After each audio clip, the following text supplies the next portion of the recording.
Fitness Rehab Performance Report. All right, today we're talking about the performance side of the program that we discussed in our first video with our soccer player, the hamstring pull. Okay, so we had somebody that was anteriorly tilted. Okay, so his back was excessively arched.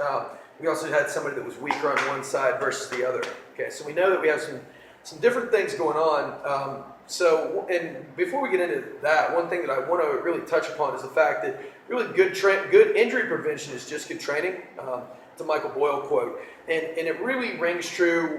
He was talking about ACLs, but it really rings true with anything.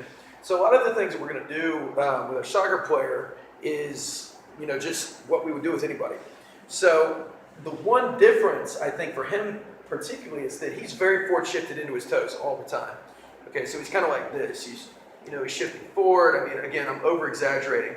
But what we want to do is put more hip dominant training or things that force me to hip hinge or cue me to hip hinge into his program and cueing as well to shift him back more. Okay, and just kind of get him more back into anatomical neutral as much as we possibly can.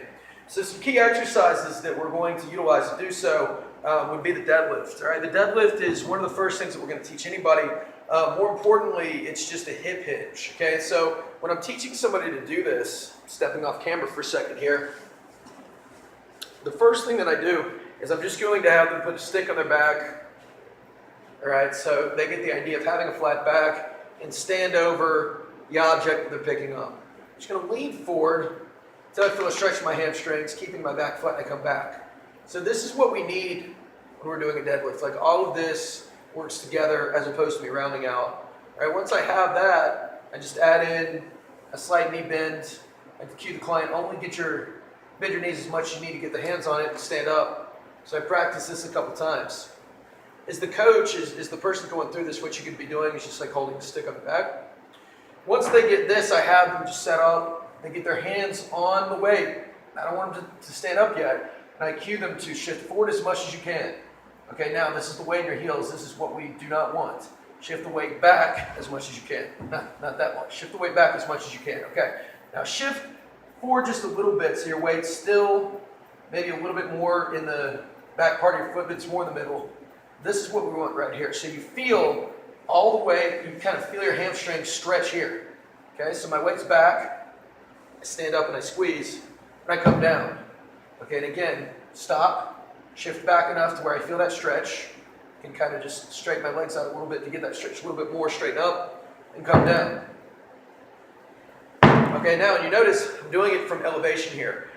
Typically, we want to shorten the range of motion when we teach this to somebody just to make it easier. Once he gets that, I can move it to the ground and do the same thing again, set up, stand up, squeeze, come down, and then start to, once he has the form, typically we're teaching with a kettlebell, Simbo deadlift, then we can load him up with things like our trap bar or a barbell if we choose to do that.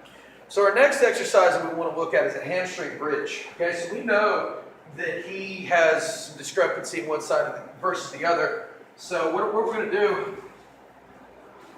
is for him in particular, I'm going to come into a stability ball rollback position, and I'm just going to move one foot back a little bit. Okay, so let's say we're trying to focus on this side. This knee is bent, so the majority of the weight is in this leg. I just extend up, and I come down.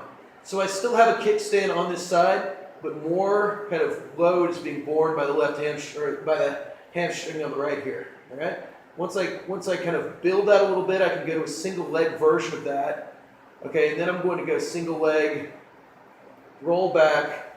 I'm going to go bent leg bridge, extend, come down. Bent leg bridge, extend, come down. And then I put them both together eventually. And so that's a progression that we can use over a long period of time. That's not going to happen quickly. But once the client is able to do maybe like 15 to 30 reps, we move to the next progression. And our last kind of training strategy we want to look at that I talked about, we're reaching squats and deadlifts. Reaching squats and push-ups. And if you think about it, if he's shifting forward into his toes, then that's going to cause everything to kind of shift forward, including his thoracic spine. So oftentimes with somebody that's anteriorly tilted, we're going to find that they have a long, large anterior tilt where the spine itself, the upper spine, is also flattened out. So from a repositioning perspective, a push-up is a great way to cue the person to reach back. So I start them here. I tell them to take a deep breath into your lungs, push out, take a deep breath in, come into a push-up. Push your shoulders apart as much as you possibly can. Deep breath in, push apart as much as you possibly can. So it's the difference between finishing kind of with my shoulder blades shrugged a little bit and fully protracting. And again, that's just a specific cue that I'm giving him because he needs it. You know, we just kind of look at the individual and then we tailor our cues based upon what we find. Now, our last kind of exercise that I like, and I learned this from a guy named Mike Robertson, very, very smart guy, iFast, learn from him, very smart. It's just a reaching squat. And really with a reaching squat, the same thing rings true. I'm going to take a ball, I'm going to reach in front of me, so I take a deep breath in, blow out, reach. Deep breath in, blow out, and reach. Now I'm just going to add a squat to it. Deep breath in, blow out. Deep breath in, blow out, reach.